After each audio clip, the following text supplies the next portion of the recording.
Hello दोस्तों, आज के इस वीडियो में आप सबके लिए लाए हैं एनसीईआरटी क्लास 7 का ये नोट्स हैं। साइंस का चैप्टर नंबर 11 का चैप्टर का नाम है जंतु और पादप में परिवहन। तो आइए देख लेते हैं। सभी जीवों को जीवित रहने के लिए भोजन, जल और ऑक्सीजन की आवश्यकता होती है। जंतुओं की कोशिका पोषक परिवहन उत्सर्जन में भूमिका निभाती है। परिसरण तंत्र किसे कहा जाता है, आइए इसे हम समझते हैं। हृदय और रक्त वाहिनियाँ संयुक्त रूप से हमारे शरीर का परिसरण तंत्र बनाती है।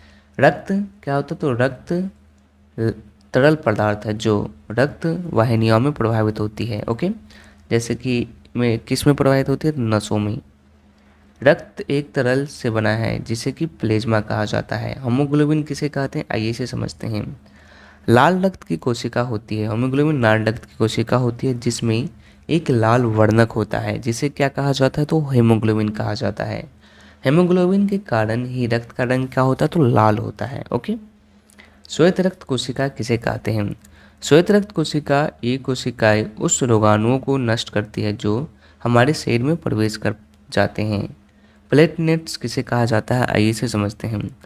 रक्त का थक्का बन जाना उसमें एक अन्य प्रकार की कोशिका की उपस्थिति के कारण होता है। प्लेटलेट्स रक्त वाहिनियाँ जो रक्त को शरीर में एक स्थान से दूसरे स्थान ले जाती है। रक्त इस ऑक्सीजन का परिवहन शरीर के अन्य भागों में करता है। ओके, रक्त वाहिनियाँ दो प्रकार की होती है, पहला होता है धमनी और दूसरा होता है शिरा। धमनी किसे कहा जाता है, आइए इसे समझते हैं। हृदय से ऑक्सीजन समृद्ध रक्त को शरीर के सभी भागों में ले जाता है, धमनियाँ। ओके, शिराएँ किसे कहा जाता है, आइए इसे समझते हैं। शिराएँ वे रक्त वाहिनियाँ जो कार्बन डाइऑक्साइड समृद्ध रक्त को शरीर के सभी भागों से वापस हृदय में ले जाती है, इसे हम शिराएँ कहते हैं। नाड़ी स्पंद किसे कहा जाता है, हृदय की धड़कन के कारण धमनियों में होने वाली हलचल को नाड़ी या नब्ज कहते हैं। ओके, स्पंदन दर किसे कहते हैं, आइए इसे समझते हैं। प्रति मिनट स्पंदों की संख्या स्पंदन दर कहलाती है। स्वच्छ वयस्क व्यक्ति के स्पंदन दर सामान्यतः 72 से 80 स्पंदन प्रति मिनट होती है। ओके, हृदय किसे कहते हैं, आइए समझते हैं। जो रक्त द्वारा पदार्थों के परिवहन के लिए पंप के रूप में काम करता है, यह निरंतर धड़कता रहता है। हृदय 4 कक्षों में बटा होता है। ऊपरी 2 कक्ष अलिंद कहलाते हैं, निचले 2 कक्ष नियल कहलाते हैं। ओके, कक्षों के बीच का विभाजन, ये दीवारें ऑक्सीजन समृद्ध रक्त और कार्बन डाइऑक्साइड से समृद्ध को परस्पर मिलाने नहीं देता है। ओके, अब बात करते हैं स्टेथोस्कोप का। चिकित्सक अपने हृदय स्पंद को मापने के लिए स्टेथोस्कोप नामक यंत्र का उपयोग करते हैं। रक्त परिसरण की खोज विलियम हार्वे ने कब किया था, तो 1518 से 1657 ने किया। ओके, इसका आता है उत्सर्जन। उत्सर्जन किसे कहा जाता है, तो सजीवों द्वारा कोशिकाओं में निर्मित होने वाले अवशिष्ट पदार्थ को बाहर निकालने के प्रक्रमण को उत्सर्जन कहते हैं। उत्सर्जन में भाग लेने वाले सभी अंग मिलकर उत्सर्जन तंत्र बनाते हैं। ओके, मानव उत्सर्जन तंत्र किसे कहा जाता है, आइए इसे समझते हैं। रक्त में उपस्थित अवशिष्ट पदार्थों को शरीर से बाहर निकाला जाना चाहिए। आईवी रक्त को छानने की व्यवस्था की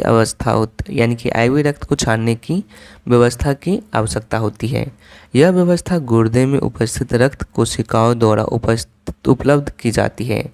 उपयोगी पदार्थ को रक्त में पुनः अवशोषित कर लिया जाता है। जल में घुले हुए अवशिष्ट पदार्थ मूत्र के रूप में पृथक कर लिए जाते हैं। ओके, इसका बाद है मूत्रमार्ग। मूत्रमार्ग क्या होता है, तो मूत्रमार्ग एक पेशिया नली जुड़ी होती है जिसे कि मूत्रमार्ग कहते हैं।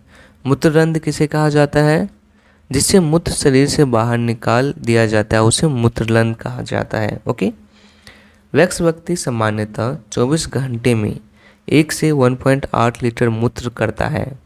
मूत्र में 95% जल होता है, 12.5% यूरिया और 2.5% अन्य अवशिष्ट उत्पाद होते हैं। लवण और यूरिया जल के साथ स्वेद यानी कि पसीने के रूप में शरीर से बाहर निकाल दिए जाते हैं।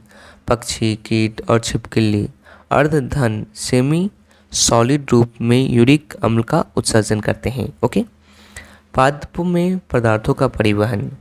पादप मूलों द्वारा जल और पोषक तत्व मृदा से अवशोषित होते हैं। जल और खनिज का परिवहन, पादप मूलों यानी जड़ों द्वारा जल और खनिज को अवशोषित करते हैं। मूलों में मूलरोम होता है। उत्तक क्या होता है? तो किसी जीव में किसी कार्य विशेष को संपादित करता है उत्तक। जाइलम किसे कहा जाता है? आइए इसे समझते हैं।